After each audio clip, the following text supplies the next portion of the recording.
ఇక మంత్రి నారాయణ నెల్లూరులోని విఆర్ హై స్కూల్లో ఆధునీకరణ పనులు పరిశీలించి అధికారులకు పలు సూచనలు చేశారు. గతంలో 8,000 మంది విద్యార్థులు ఉన్నటువంటి హై స్కూల్ను వైసీపీ ప్రభుత్వం నిర్వీర్యం చేసిందని ఆరోపించారు. వ్యక్తుల మీద అక్రమ కేసులు పెట్టడంపై ఉన్న శ్రద్ధ విద్యాలయాలపై పెట్టలేదని విమర్శించారు. మరో 4 రోజుల్లో విఆర్ హై స్కూల్లో అందుబాటులోకి తెస్తామని తెలియజేశారు. రవాణాతో సకల సదుపాయాలను కల్పిస్తామని మంత్రి నారాయణ తెలియజేశారు. విఆర్ కళాశాల విఆర్ హై స్కూలు అనేది నెల్లూరు నడిఒడ్డులో ఉన్న స్కూలు. ఒకప్పుడు ఇదే స్కూలు ఇదే కాలేజీలో ఈ క్యాంపస్లో మొత్తం 8,000 పైగా స్టూడెంట్స్ ఉండేవాడు.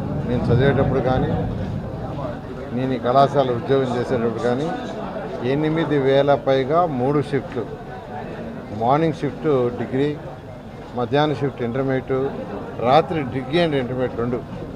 అంటే స్ట్రెంత్ ఎక్కువైపోయింది, రూములు లేవు, 3 షిఫ్ట్లు నడిపారు.